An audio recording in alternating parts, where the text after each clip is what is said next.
La psicóloga Alexandra Ramos Gómez y estoy muy contenta de estar una tarde más compartiendo con todos ustedes en este espacio, en este su programa, que como saben compartimos varios temas relacionados con la asertiva crianza de nuestros niños, de nuestros hijos, que es una gran responsabilidad. Entonces, les recuerdo el número de la cabina en caso de que deseen realizar algún tipo de pregunta relacionado con el tema de hoy. Es el número 2399-542 o también se pueden conectar a través de las redes sociales. Nos encuentran en Facebook, en Twitter, en Instagram y en YouTube como @radiosantiago.es. Y bueno, también les comento que el día de hoy nos acompaña la licenciada Andrea Rendón. Ella es una docente muy experimentada de muchos años, además de una gran amiga mía, y es mamá. Pues imagínense ahí con todos los roles necesarios como para emitir un punto de vista, una opinión desde la experiencia, desde la ciencia, y pues lo que nos toca a todos los padres, ir haciendo camino al andar. El día de hoy vamos a tratar el tema educación de la competencia social en la familia. Cuando hablamos o escuchamos la palabra social, pues obviamente nosotros lo relacionamos con el tema de interactuar con nuestros pares, con nuestros iguales. Y es pues, y veníamos conversando con Andrea, que aparentemente que es algo o debería ser algo muy natural en el día a día del ser humano, se ha convertido en una situación un poco compleja y que ha requerido de atención y de estudio, sobre todo en la época actual. ¿Por qué? Y yo repito, no es que tenga algo en contra de la tecnología ni nada, pero hay factores que han influenciado la sana interacción entre los seres humanos y que de una u otra manera ha interrumpido esos espacios donde socializamos, interactuamos, conversamos y damos nuestros puntos de vista. Pero bueno, antes de entrar en materia, bienvenida Andrea. Muchas gracias, buenas tardes. Ya en otra ocasión te hemos tenido acá en la temporada anterior, porque para quienes nos están siguiendo en este momento, estamos desde el lunes pasado en la nueva temporada de entrenamiento para padres. Y bueno, también pueden hacer sus preguntas a través de las redes, así que conéctense desde Facebook y pues como ustedes saben también queda ya grabado el programa para quienes no pueden por temas de trabajo, porque están pues en alguna otra actividad, podrán seguirnos luego y poder escuchar y vernos en el programa completo más tarde. Bueno, uno de los aspectos súper importantes, como les decía, dentro del área social, del cual se habla mucho, y te comentaba también Andrea, que en la consulta privada cada vez es más común escuchar niños que no socializan de manera saludable, de que pelean mucho, de que se irritan con facilidad, que no le obedecen a los padres. Bueno, hay un sinnúmero de subtemas en cuanto a los típicos trastornos de conducta que muchas veces los padres los comentan como que si fueran ajenos a su responsabilidad. ¿Qué opinas de esto? ¿Cómo tú ves esta situación, tú como docente sobre todo? ¿Qué es lo que piensas o opinas respecto a lo que podría estar incidiendo hoy por hoy en el desarrollo saludable de las relaciones sociales o habilidades sociales de los niños? Bueno, realmente como tú dices, lo vemos muy común y cada vez lo vemos más frecuentemente dentro de los salones de clase, ¿verdad? El típico comentario de que el niño se aísla, de que no se integra a los grupos, de que tiene dificultades de comportamiento tal vez, que necesita ser modelada su conducta, ¿verdad? Eso nos ha llevado mucho a hablar con los padres de familia, a derivar a los niños al DS y bueno, una serie de cosas que en realidad recaen al final otra vez en la familia. ¿Qué es lo que los padres están haciendo o no están haciendo? La forma como ellos se relacionan, incluso su primer acercamiento a la escuela, tiene mucho que ver con cómo sus niños luego se van a relacionar en la escuela. Algo muy común ahora, ¿no? Son los grupos de WhatsApp, los grupos de padres, porque no necesariamente son los niños, sino los padres, ¿no? Esos grupos que anteriormente no existían, sino en las reuniones ya, reuniones físicas, ¿no? Donde cada uno estaba, y era creo que 1 o 2 veces al año cuando era la entrega de libreta, por ahí uno decía, oye, tú eres la mamá de tal niño, tú la mamá de acá, el papá de acá, bueno, entonces por ahí medio se iban intercambiando teléfonos convencionales, porque bueno, tampoco es que yo sé la época de la prehistoria, pero obviamente no todo el mundo tenía antes WhatsApp, ¿no? Al menos cuando yo era pequeña, pues yo no recuerdo que mi mamá le esté pidiendo el celular a alguien. Pero es como que se ha venido una ola de muchos cambios, no solamente el tema de los grupos de WhatsApp, que en cierta medida, y eso en algún momento vamos a hacer un tema específico al respecto aquí en el programa, porque eso tiene sus connotaciones, tiene como su impacto a nivel del desarrollo del niño. ¿Recuerdas que lo hablábamos en la temporada anterior, como tú dijiste, justamente los grupos de WhatsApp, cómo perjudican incluso a la relación que hay entre el padre de familia con el maestro, ¿no? Porque se interfiere muchísimo. El maestro da una consigna de pronto específica para un niño y luego el padre muy acomedido lo pone en el grupo de WhatsApp para todos y se crea realmente una confusión. Y son cosas que suceden ahora, incluso lo veníamos conversando, de problemas personales que muchos padres ponen a consideración de todos los demás padres en el grupo de WhatsApp. Correcto. Definitivamente este tipo de cosas son muy inadecuadas porque primero le están quitando al niño la capacidad de resolver los problemas por sí solo. Están haciéndose el salvador de su niño y bueno, como los estudios lo dicen, ¿no? Eso también depende mucho de la edad del niño. Tú tienes que ver en qué edad puedes intervenir en los problemas de tu niño. Por ejemplo, un niño de 3 años, 4 años, se relaciona de una forma muy distinta a un niño de 10 años. Entonces, como padres, tú no puedes intervenir si no consideras este factor vital, porque en realidad, en lugar de ayudar, estás perjudicando la relación con todos los compañeros, ¿no? Y sabes que incluso entre nosotros y los niños, ¿por qué? Yo recuerdo que, y bueno, tengo que contrastar incluso desde el aspecto personal para poder hacer la comparación, que antes pues de pronto mi mamá me llamaba al convencional y si es que me llamaba, porque se suponía que para eso yo iba a la escuela y que tenía que anotar en el diario todas las tareas que yo tenía que hacer y era mi responsabilidad hacerlas. Pero entonces ahora, ¿qué es lo que sucede? ¿Cuál es la dinámica que se da? Ya el padre de familia ni siquiera llama, sino que directamente en el trabajo, por favor envíenme la copia del diario, la foto del diario, por favor, por el WhatsApp, porque es que todavía no llego a la casa, estoy en el trabajo y pues es lógico, no todo el mundo está trabajando, o la gran mayoría. Entonces, en esa ansiedad en la que caemos los padres, porque es típico, ¿no? También ahora que no es algo nuevo, pero es como que si ahora nos pidieran más cosas, que más tareas que no siempre son como que muy atinadas a la edad del niño y que los padres lo terminamos haciendo. O sea, no tengo nada en contra de los docentes, pero creo que muchas madres y padres se sentirán identificados.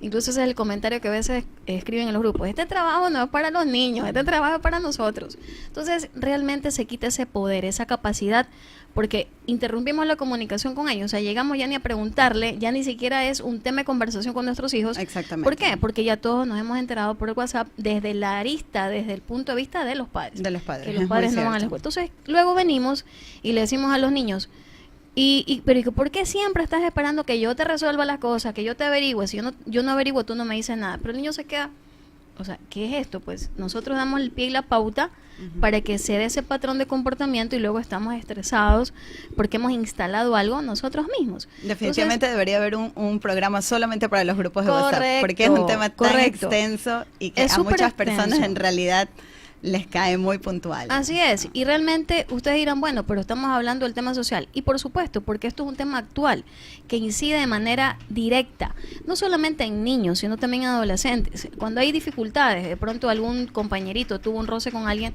también aparecen estos comentarios: ¿quién es la mamá de fulanito en el grupo? A ver, es como que si el tema lo pasamos a un nivel entre padres y no dejamos que los niños aprendan a resolver sus propios temas de niño a niño. O vamos a la escuela y decimos: a ver, ¿quién es la mamá o quién es el niño tal? Y nos vamos a hablar directamente con el niño cuando no debería ser así. Entonces, estamos interrumpiendo esos niveles. Mira, y eso es algo que yo he visto realmente con horror, y lo puedo decir así, porque un adulto nunca puede ir a preguntarle a un niño qué es lo que pasó, qué es lo que pasó entre tú y mi hijo. No, absolutamente, porque un adulto siempre va a ser intimidante ante el niño. Correcto. Entonces no es el canal adecuado. Para eso está la institución. Correcto. Para eso está la tutora, para eso están los coordinadores. Y mal que lo permitan en una escuela, ¿no? Porque en la escuela debería, no, señor, si usted quiere hablar con el niño, pues bueno, podemos pactar una reunión entre padres de familia o hable directamente con la tutora, vamos al departamento de psicología, porque esa también es una de las funciones del departamento de psicología.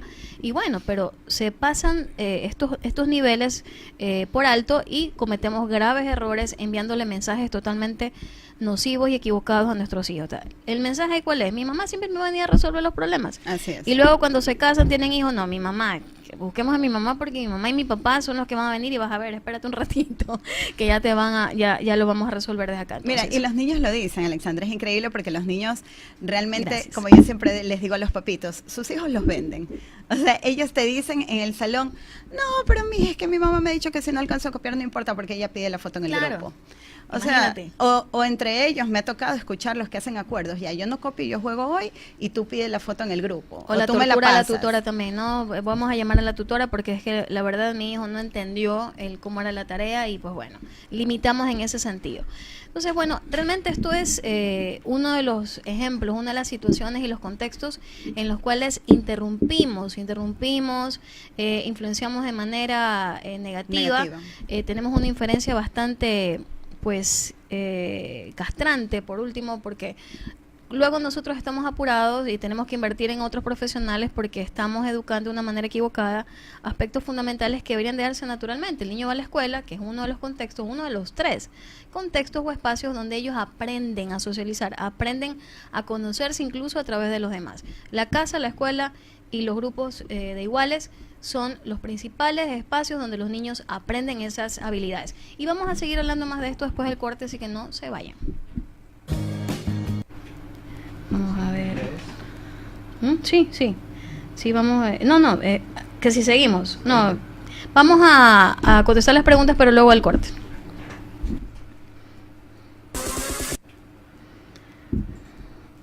Sí, vamos a...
Y ya estamos de regreso aquí en Radio Santiago con su programa Entrenamiento para Padres. El día de hoy estamos tratando el tema educación de la competencia social en la familia.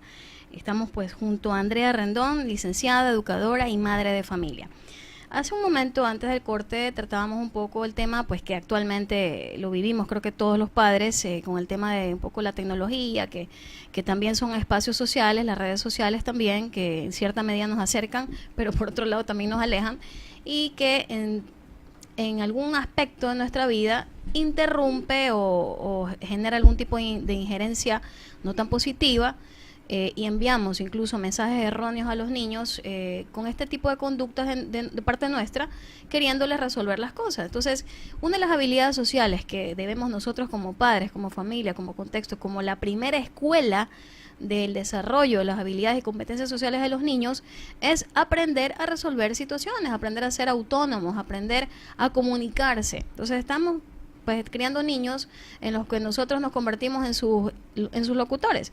El niño nos mira, nosotros respondemos y traducimos las situaciones que ellos están viviendo, y luego nos quejamos porque en la adolescencia son niños y chicos que no se comunican. No, entonces, con los más pequeños nos preguntamos ¿por qué el niño tiene dificultades de lenguaje? Imagínate. Lo que pasa es que no sé por qué mi niña ya tiene 4 años y no habla bien. Claro, nosotros tampoco nos comunicamos, ¿no? Sí. Y es lo que conversábamos, o sea, no se trata de satanizar la tecnología, absolutamente. Vivimos en un mundo totalmente tecnológico. Correcto. Pero nos está quitando la capacidad de comunicarnos de forma oral, porque no es lo mismo, tal vez muchas cosas que tú dices en un texto, no lo dirías si tuvieras a la persona cara a cara. Correcto. Entonces nos está limitando para esa habilidad de poder comunicarnos por medio de la expresión oral, ¿no? Luego tenemos niños que no son capaces de dar una disertación, que no son capaces de pasar a la pizarra y expresarse, ¿no? Porque, bueno, están acostumbrados a que todo o se lo solucionen o decirlo por medio de texto. Mira, ¿quién no siente nervios? ¿Quién no siente miedo? Porque estamos vivos, o sea, todos tenemos ese tipo de emociones. Pero hay una situación, cada vez más es marcada la situación, la conducta de los niños que no quieren hablar, se inhiben, se bloquean al punto, bueno, hoy por hoy se habla mucho del tema del mutismo selectivo, situación que antes cuando yo estaba en la escuela no existían los niños hiperactivos, no existían tantos diagnósticos que por hoy, y como psicóloga lo digo, no es que no existían, pero obviamente habían unos que pasaban por alto, pero cada vez más se utilizan diagnósticos y etiquetas, situaciones que unas se pueden evitar y otras no tanto, y otras definitivamente no, porque nosotros como padres a veces las nutrimos. Y bueno, uno de los espacios, como les decía hace un momento, o el principal espacio donde el niño aprende y se entrena socialmente es la familia. La familia es la primera escuela, y en el aspecto afectivo, desde el afecto, nosotros también educamos el aspecto social. Entonces, ¿qué pasa cuando la familia no nutre en este sentido? Cuando nosotros hablamos de padres que pues no pasan mucho en casa, que no le dedican mucho tiempo a la comunicación, que prácticamente salen cuando los niños están dormidos y cuando llegan y están dormidos otra vez, no hay esa interacción en la que los padres le preguntan, bueno, algo tan simple como ¿cómo estás? ¿Cómo te fue en la escuela? ¿Cómo te sientes? ¿Qué tal tu mejor amigo? ¿Cómo te fue en el deporte que tanto te gusta? No hay esa comunicación, solamente, y eso que algunos padres lo hacen y otros no, del teléfono, no, bueno, ¿y qué pasó? ¿Ya comiste? Y que muchas veces la conversación se limita a solamente aspectos propios del día a día, de que hiciste los deberes, exacto. Comiste, ya te bañaste, ya te bañaste, pero no, ¿y cómo estás? Sí. Cuéntame, ¿cómo te sientes? ¿Cómo te has sentido hoy? Ni siquiera tenemos ese momento para leer el lenguaje corporal de nuestros hijos y decir, bueno, algo te pasa, o sea, tú regularmente no eres así. No, y es increíble cómo poco a poco esto ha ido fomentando que se rompa el vínculo natural que hay entre la familia y el niño, ¿no? Correcto. No hay afectividad ya, y uno ve niños que en realidad llega el papá, la mamá a verlo, un día X, normalmente no lo va a recoger a la escuela y llega y el niño se levanta así como, hola. Y a veces la maestra tiene que decirle, mi amor, vaya, salúdelo, abrácelo, es su papá, hola papi. No hay eso, porque están tan acostumbrados a que no haya ya constantemente esa afectividad, que bueno, ya se acostumbran, ¿no? Se rompe el apego del que normalmente debería haber. Mira que me ha pasado algo tan, cuando es muy común realmente, sobre todo en adolescentes, que hay padres de familia que buscan psicólogos para que se conviertan en el eslabón entre ellos y sus hijos, porque no saben cómo preguntarle cosas tan básicas a ellos. Incluso me dicen, mire, yo lo traigo porque mi hijo no me habla, pasa encerrado en el cuarto y yo necesito que usted le pregunte qué es lo que le está pasando. Entonces, bueno, la parte de mamá es totalmente otra cosa. Ahora, yo hasta ahora hablando como maestra, pero como mamá te puedo decir, y lo comentábamos, cada edad tiene su desafío. Definitivamente, como yo pude llegar con mi primer hijo, no es la misma forma como yo llego con el segundo. Y como llegaba hace 2 años, no es igual como ahora que es adolescente. Entonces, y con el adolescente cada día es un reto. Porque algo que hiciste bien, al otro día parece que ya está totalmente equivocado. Así es. Y la vamos todos los días aprendiendo. No te sirvió por el siguiente día. Especialmente la comunicación. La comunicación entre el padre y el hijo adolescente es bastante tensa por lo general. Pero no es algo que tú empiezas en esa edad, y eso es lo que muchas veces pasa. Eso es algo que tú vas sembrando desde la niñez. Hay padres que no se comunican desde, ay, no, es que está chiquito, no me va a entender. O sea, ¿de qué vamos a hablar? No tenemos temas en común. No vengas para acá, que esto es conversación de grandes. No es incluido en la mesa del hogar. A veces cada uno está con su celular, o están viendo televisión, o están en otra situación, y se tiende a excluir a los niños, o simplemente no se conversa. Bueno, te cuento que nosotros también nos enganchamos mucho en el celular, ¿no? Yo me doy cuenta, y se lo he dicho a mis hijos, o sea, hay momentos en los que todos estamos en casa, estamos todos en silencio, pero cada uno está con su teléfono, y no hemos compartido nada, y se nos pasan las horas de una forma impresionante. Así es. Y a la final nunca ni siquiera cruzamos palabras. Ya se hizo la hora de cenar, y bueno, volvemos a comer, es el espacio en el que estamos juntos, pero luego otra vez se ve interrumpido por el uso del celular, ¿no? Mira, y hay un tema aquí muy importante. Uno de los indicadores, una de las conductas o gestos principales que nosotros utilizamos para conectarnos con otra persona es el contacto visual. Cada vez se observa menos por parte de niños de que tú le hablas y ellos ni siquiera te miran, no hacen conexión visual. Entonces se están perdiendo todas estas estrategias comunicativas, y es porque nos estamos basando a eso, a utilizar estos aparatos o utilizar terceras personas, no solamente aparatos electrónicos. A veces utilizamos a la niñera, al familiar, a la persona que está, y sabes que pregúntale qué es lo que quiere. No, dile tal cosa, envíale tal mensaje, o utilizamos los grupos que les mencionaba antes del primer corte y no nos comunicamos de manera directa con ellos. Y pues mira, Andrea, tú sabes, ¿no? Como formadora también, una de las necesidades básicas del ser humano, que obviamente existen diferentes estadios, y cada estadio, a cada estadio responde una necesidad diferente, pero en los primeros años, parte de estas necesidades, de satisfacerlas, están las fisiológicas. El tema del apego, que es un tema que se escucha muchísimo, que el apego insano, no, que el apego, que son muy apegados, que hay niños que son muy dependientes. ¿Por qué se habla tanto de esto? Porque cada vez más, como son los padres, ambos padres que están fuera de casa, tenemos niños muy ansiosos, pasan mucho tiempo solos, o de pronto pasan con otros adultos, pero que no interactúan con los niños. Entonces, hay padres también que se ausentan o que se esconden para irse al trabajo. Pero tenemos las dos caras de la moneda, ¿no? Claro, por supuesto. Tenemos el padre que no se lo conoce nunca en la escuela, que fue, lo dejó, sabes que lo matriculó porque está allí el niño. Esa cara es nueva. Exacto, en una reunión de padres y nos toca. Disculpe, ¿usted es el papá de quién? Porque no lo conoces. Pero también nos tocan otros padres que están allí, y que están allí incluso, si la institución se lo permitiera, pasar toda la jornada allí sentados esperando que termine el día para proteger lo que pueda suceder con el niño. Entonces, el padre no se da cuenta, polarizadas, no se da cuenta de lo que sucede, porque nos ha tocado decirles a algunos papitos, bueno, pero es que su niño no es así cuando usted no está. Y eso es realmente triste, que el padre no se da cuenta de lo que está creando, la inseguridad que está creando. Le está haciendo sentir al niño que él no es capaz de resolver las cosas por sí mismo, y que necesita que su papá o su mamá esté allí para resolverlas por él. ¿Y cómo podríamos saber nosotros si nuestro hijo está en la capacidad de resolver algo si ni siquiera lo observamos? Hay padres pues que llegan a un momento que ni siquiera conocen a sus propios hijos. Bueno, obviamente, como decíamos, hay una situación o incluso hay habilidades que responden a cada etapa. No vamos a pretender que un niño de 4 años sepa responder a una situación conflictiva como respondería un niño de 8 años, de 12 años, o como un joven, obviamente, porque hay padres también que caen en la situación de visualizar a sus hijos como pequeños adultos. Son un proyecto, pero no son adultos todavía. Entonces, tenemos que ser bastante atinados en ese sentido y ayudarlos en ese entrenamiento. Y precisamente ahí es cuando interviene la familia, que bien dicho sea de paso, es el momento del nacimiento, es el momento que ya está en un cunero. No, que el niño está pequeño, nadie se acerque, no hagan bulla. El niño tiene que adaptarse al contexto donde está. El niño tiene que sentir que es parte de una familia, que obviamente no lo va a entender, pero tiene que tener contacto, ¿no? Hay padres, sobre todo los primerizos, que son sobreprotectores. No, a Siempre ver, el en la primer puerta, hijo, pobrecito. como traje de... es un traje ahí. Y una de esas, lo exacto, confieso. sí. Yo creo que también también me ocurrió, no lo toques, lávate las manos, que vienes con el frío de la calle, no me lo vas a cargar así, ¿no?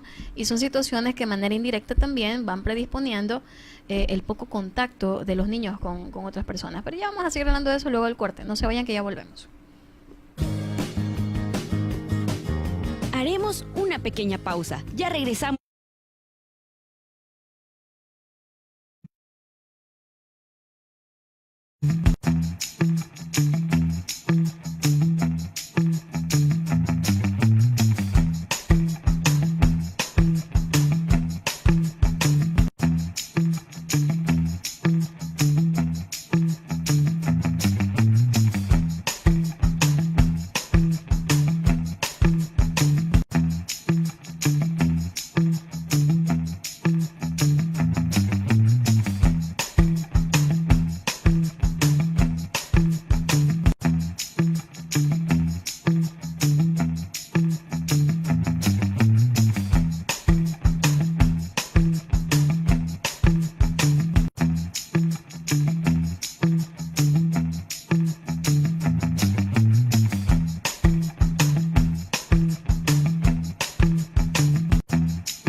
Su programa de entrenamiento para padres. Hoy estamos hablando sobre cuál es el rol de la familia en la educación de las competencias sociales.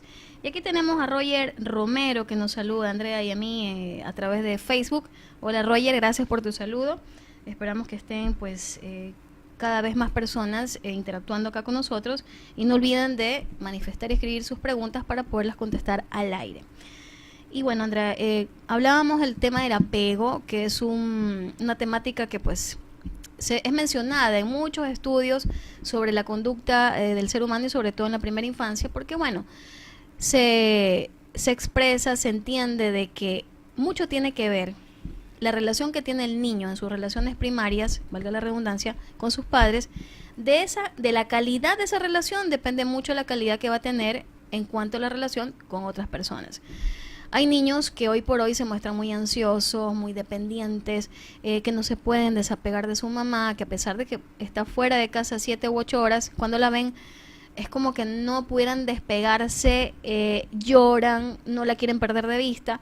Y comentábamos en el corte con Andrea de que, bueno, eso incluso es muy común en las entrevistas de admisión en las escuelas. Exactamente. Y ves niños que lloran y se tiran al piso, y ves madres que lloran también, y ves padres desesperados que no saben qué hacer, porque ya obviamente sienten, ya no lo van a admitir en el colegio, ¿no? Oye, nosotros antes nos enviaban, váyase en el expreso, mijita, vaya con Dios, la bendición.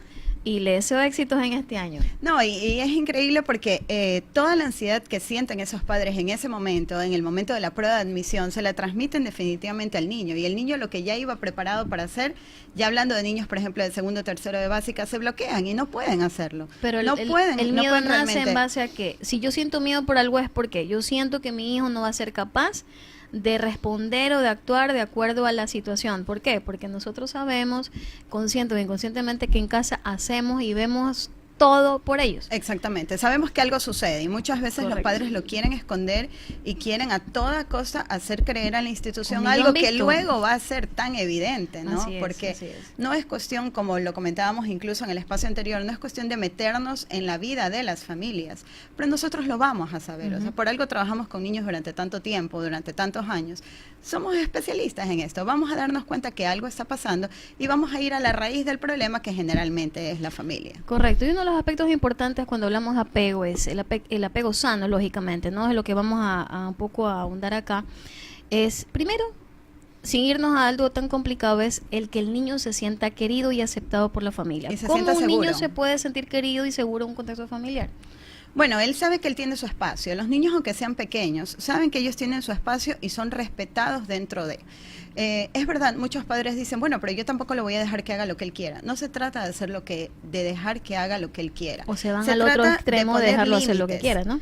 Exactamente, pero dentro de esos límites los niños necesitan poder moverse, los niños necesitan saber que tienen límites y que dentro de esos límites pueden moverse precisamente con libertad. Así ¿no? es, así es. Y eso es lo que muchas veces no le permitimos. Los padres están encima todo el tiempo, como tú decías, especialmente con el hijo, con el primer hijo, ¿no? Y cuidado, y no hagas, y no te caigas, y ya vas a decir. Y los limitamos, los bloqueamos. típico en una visita, está No la te mamá ensucies. así, ya con la mirada a distancia, de viendo qué es lo que el niño está haciendo, cómo está interactuando con los otros, con los primos, con los otros niños. Entonces no le damos al niño la libertad de ser él. Correcto. ¿no? Y no permitimos que se encuentre. Que es parte de su desarrollo, la exploración, el hecho de que él Le robamos conozca el identidad. contexto. Correcto. Y bueno, definitivamente el hecho de que nosotros como padres estamos conscientes, y es una situación natural el querer proteger a nuestros niños, pero podríamos caer en esos excesos de sobreprotegerlos, y que dicho sea de paso también es conocido como un tipo de maltrato, ¿no? Porque estamos limitando, estamos restando en su sano desarrollo. Pero el niño, como bien decía Andrea, necesita explorar, déjelo que se ensucie, el niño tiene que gatear, tiene que agarrar las cosas. Lo que nosotros podemos bien cuidar es que todo lo que está al alcance o dentro de lo posible, dentro de nuestra posibilidad, es que sea un lugar seguro, obviamente. No, pero es que me imagino que lo suelte. Si hay una escalera ahí, se cayó escaleras abajo, no. La cuestión es que sea un espacio seguro, pero que el niño tenga la libertad de movimiento. Hay muchos niños que hoy por hoy tienen problemas de conducta muy relacionados con él, que cada vez más me toca derivar a mí a terapeutas ocupacionales, porque son niños con problemas a nivel del sistema vestibular, del propioceptivo, son niños que ni siquiera están conscientes de su propio cuerpo, no saben controlarse, en fin, son muchas cosas que no se desarrollan de manera natural precisamente por estas limitaciones, no solamente de nuestra parte, nuestra conducta, sino también de los espacios. Seguramente te ha pasado preguntarle al padre, ¿no? Bueno, ¿y usted cuándo lo lleva al parque? No, es que no lo llevo al parque. Pero y cuando le lleva a una fiesta, y después le pican los mosquitos. No, y se cae, es que se puede caer, claro. Se puede lastimar. Siempre se termina raspando las rodillas, entonces pero no. y cuando usted lo lleva de pronto, no sé, a un centro comercial, no, es que hay mucha gente. Ya, bueno, y cuando va a alguna fiesta infantil, no, es que no le gusta el ruido. Entonces, estamos limitando tanto al infante que se acostumbra a un entorno tan burbuja, tan cerrado, solo para él, donde se hacen las cosas a su medida. Y luego tenemos niños con desintegración sensorial, niños que son, como decías, no soporta el ruido, no soporta que lo toquen, no soporta que lo miren, si se le acercan dos o tres personas, ya se ponen ansiosos, entonces obviamente son temas que ya van alterando el desarrollo, el buen desarrollo social, y son situaciones que se pueden evitar.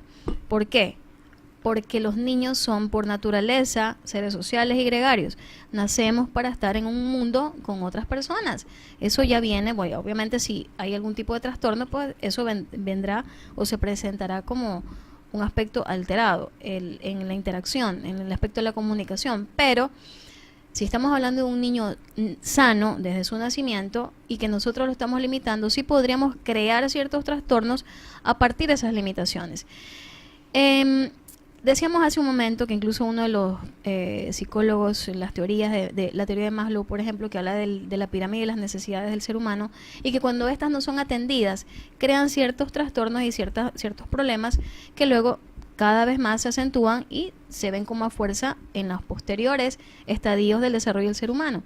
Cuando un niño, por ejemplo, no es cambiado de su pañal en su debido momento, un niño que no es cargado después de que ha estado llorando 1 hora, o un niño que no es alimentado en sus horas que debe de ser. Son situaciones básicas, necesidades fisiológicas que no son atendidas y que crean en su inconsciente, crean en su forma de percibir el mundo como inseguro. O sea, yo no soy querido, no soy aceptado, no soy atendido, y eso ya va creando cierta dificultad en la relación con otras personas e incluso en la empatía. ¿Qué es la empatía, Andrea? El ponerme en el lugar de otra persona, ¿no? Cada vez hay Para más ellos niños es que imposible, sí. no conectan. No en te das cuenta realidad de lo en que la le estás escuela, haciendo. eso uno lo ve muy común. Hay niños que no pueden entender por qué el amiguito al que fue y le quitó los juguetes se pone a llorar. No lo pueden entender, porque claro, viven en un mundo tan cerrado donde eso a ellos nunca les ha sucedido. Así es. Que ellos no comprenden qué es lo que está sucediendo, ¿no? Y con niños más grandes también es complicado porque muchas veces son los padres los que le han solucionado los problemas, como tú lo decías antes, entre padres. Y el niño nunca se enteró de qué fue lo que sucedió o qué fue lo que hizo mal. Esa es otra tendencia que tenemos los padres, de no decirle al niño, no sentarlo y decirle, ok, esto que pasó estuvo mal por... Generalmente o tendemos al castigo o a obviar la situación como para que el niño no se sienta mal. Correcto. ¿No? Y caemos también en la sobreprotección. Y eso que acabas de mencionar es importantísimo porque dentro de los estilos de crianza que también inciden en este desarrollo de habilidades sociales del niño, hay 3 espacios fundamentales que nosotros podríamos aprovechar, que es la hora de comer, que en el carro mientras vamos manejando, mientras lo llevamos a la escuela o mientras lo llevamos al curso. Bueno, en cualquier momento siempre va a ser valedero y útil para interactuar. En el momento en que un niño hace algo y nosotros conversando lo descubrimos porque nos enteramos por terceras personas, hablamos directamente con él, bueno, cuéntame qué pasó. Y damos esa directriz, esa orientación en el momento en que, o posterior a lo que ocurrió. Pero también puede ser antes, cuando nosotros orientamos al niño en base a situaciones hipotéticas, que la televisión, hay muchos padres que dicen, oiga, no, ¿qué me aconseja usted? Lo dejo ver X programa que yo no sé, yo no lo veo tan de niños, pero mi hija de 12 años lo ve. Y digo, pero bueno, usted ve escenas impropias. No, la verdad no, pero como veo adolescentes, por ahí hay un beso, por ahí bueno, aprovecha ese espacio para conversar. Porque Ajá. si no son es espacios para generar el diálogo, definitivamente. Correcto. Pero sabes que lo que yo veo ahora con mi hijo adolescente es que hay que saber cómo generar el diálogo. Muchas veces el padre se convierte en un detective y empezamos a interrogar. ¿Y cómo te fue? Y cuéntame. ¿Y qué pasó? No es lo mismo que un conversatorio. No es una entrevista, es una conversación. Y entonces el chico se siente, porque ya no es un niño, es un adolescente, se siente, bueno, como intimidado, ¿no? ¿Qué pasa? ¿Por qué quieres saber tanto? Y el niño te pregunta, el chico te pregunta, bueno, ¿pasó algo? ¿Que te enteraste de algo? Y uno ya empieza a pensar más, ¿qué? ¿Tendría que haberme enterado de algo? Bueno, y se arma toda una película en lugar de que haya un vínculo y haya un canal de comunicación. O es un monólogo, o es una entrevista, o somos muy directivos. A ver, ven acá, ya me enteré que pasó esto. Mira, tú andas a hacer esto, lo otro. Y el niño o el adolescente se quedó, bueno, ¿y en qué momento me escucharon a mí? Incluso desde la relación de hermanos, ¿no? Porque bueno, yo tengo mis hijos también y como mamá lo digo, hay esa tendencia a querer proteger un poco más al más pequeño porque lo vemos vulnerable, inofensivo no tanto, pero digamos que más indefenso por el tamaño, por la edad. Y a veces caemos porque somos humanos también, ¿no? Y me incluyo yo en ese sentido. Pero tenemos que ser bastante cautelosos, bastante atinados en aprovechar en ese espacio, que incluso desde la casa, porque ustedes dirán, bueno, es que mis hijos no van a fiestas casi porque yo trabajo de lunes a sábado, de lunes a domingo, no tengo tiempo ni llevarlos matinés. Pero podemos ser creativos, ¿no? Aprovechar cada espacio. Incluso el programa anterior hablábamos el tema de que en la intención de querer a nuestros niños enseñarle tantas cosas que los atiborramos de experiencia. Salen de ballet, se van a matemáticas, Están y se van estresados esto, también. y el niño no tiene tiempo ni de aburrirse y están al final del día así y ni siquiera les alcanzó el tiempo para hacer las tareas de la escuela. Y acuérdate que si no hay aburrimiento, no hay creatividad. Claro. No le permitimos que el niño sea creativo porque lo mantenemos todo el tiempo tan ocupado. Exacto. Yo veo ahora muchos comentarios de padres de familia, precisamente con el tema de los vacacionales. Y es que mi hijo llega tan cansado y es que le sacaron el aire en el vacacional. Bueno, durante el año le sacamos el aire con las tareas. Somos muy demandantes con eso y luego, como tú dices, el piano, el ballet, el canto, la música. Y Y tenemos luego que en ser vacaciones conscientes hay de- que ponerlos en un vacacional donde le saquen el aire. O sea, no estamos siendo equilibrados Sí, definitivamente. bueno, pero no el exceso. Y sabes que muchos padres me dicen, pero qué más quieren hacer? Si yo lo tengo en esto. Pero si tú te pones a pensar que cuando están bajo una actividad directiva, van a una clase, están atendiendo la clase. Si van a un deporte, están bajo la directriz del entrenador. Si van a otra actividad, están bajo la directriz de esa actividad. Pero no se genera, no se da lugar el espacio a que, hola, conversar, porque Así es. van corriendo tanto que en realidad tampoco sean los espacios. Entonces, tratar de, como tú dices, de mantener ese equilibrio, no dejar que sean niños, porque luego viene, como el cerebro igual es tan sabio y tan cumplido con sus hitos, con sus estadios, que es como que dice, bueno, ¿y en qué momento nosotros se me permitió a mí hacer esto o dejar que pase lo acá? Y se vienen como retrasando, como postergando, y luego vienen esos adolescentes que comienzan a comportarse como niños, porque el cerebro igual necesita expresar y experimentar todas esas situaciones. No Y solo sonrío adolescentes. porque luego te presentan el diagnóstico donde dice inmadurez en el adolescente. Pero inmadurez, ¿por qué? Claro, porque nunca cumplió las etapas que tenía que cumplir cuando tenía que haberlas cumplido, ¿no? Correcto, Definitivamente. correcto. Mira, es tan natural dentro del contexto familiar poder fomentar el desarrollo de estas habilidades que es hasta irrisorio, ¿no? Cuando nosotros decimos, no, es que algo está pasando con mi hijo, mira, no habla, no esto. Pero deje que fluyan las cosas, bájale un poco las revoluciones, como yo le digo a algunos, bájale 2 rayitas a esa situación, deje que el niño esté más tiempo en casa. Llega el sábado y la verdad es que, ¿y ahora qué hacemos? No, que estoy aburrido. Y si no están jugando esos aparatos, entonces no tienen nada que hacer y estamos corriendo, ¿verdad? No me lo llevo, no, dejémoslo que entre hermanos incluso conversen, a veces no conversan, solamente intercambian juegos o por ahí van peleando por esos mismos juegos. Entonces, fomentar la conversación, el autoconocimiento también se nutre de lo que nos dicen nuestros espejos, nuestros propios familiares. En casa, pues a veces entre nosotros mismos no nos conocemos, ¿no? Viene una persona afuera y dice, oye, tu hijo está como triste, ¿no? ¿Qué es lo que le pasa? ¿Y cómo así? No, ¿verdad que no me he Es dado verdad, cuenta, y no no? nos hemos dado O cuenta. tu hermana, oye, vi a tu hermana que está por ahí con un problema, en serio, yo no sabía. Y hay a veces que Y viven vive en la contigo. misma casa. Y tú dices, no, la verdad es que no me di cuenta. Entonces, eso es un llamado a la reflexión. ¿Qué es lo que está pasando en casa? Que personas de afuera nos tienen que transmitir situaciones que Nosotros lo vemos. estamos percibiendo. Y bueno, Es vámonos al corte y ya regresamos para el final. Haremos una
queridos amigos, y ya estamos aquí en el último bloque de su programa de entrenamiento para padres. El día de hoy estamos tratando cuál es el rol, cuál es el papel que tiene la familia en la educación de las competencias sociales.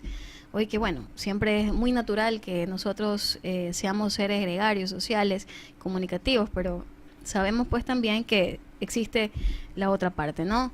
Que no siempre estamos dándonos la oportunidad de poder interactuar así libremente, sin el uso de estos aparatos, sin esperar tanto tiempo. No, ¿sabes qué? Reunámonos a tomarnos un café. Y pues si nosotros mismos no nos damos el tiempo, imagínate, a veces pasa también en la misma familia. Eso lo conversábamos antes del corte, ¿no? Que a veces en la misma casa no sabemos qué es lo que le pasa a la otra persona porque casi no coincidimos, no conectamos. El uno almuerza una hora, antes la hora del almuerzo era la hora del almuerzo, la hora del desayuno y todos se sentaban a la mesa. Y eso pues se ha perdido mucho también. Y es un espacio súper importante para socializar en familia. Que yo trato de mantener eso, ¿no? Pero como yo comentaba que tengo hijos adolescentes, entonces cada vez es más difícil. Pero trato de por lo menos una de las 3 comidas mantenerla, que todo el mundo tiene que estar a la hora de comer, ¿no? Oye, mucha gente ahora no sabe qué conversar. Conversa. No sé. ¿Cómo entabla una conversación? Sí. ¿Cuál es tu comida? O te dicen, a ver, dime. O sea, no es a ver, dime, yo no te estoy preguntando nada, es una conversación, y causa un hablemos. Y te incrementa sus niveles de estrés. No es que no sé.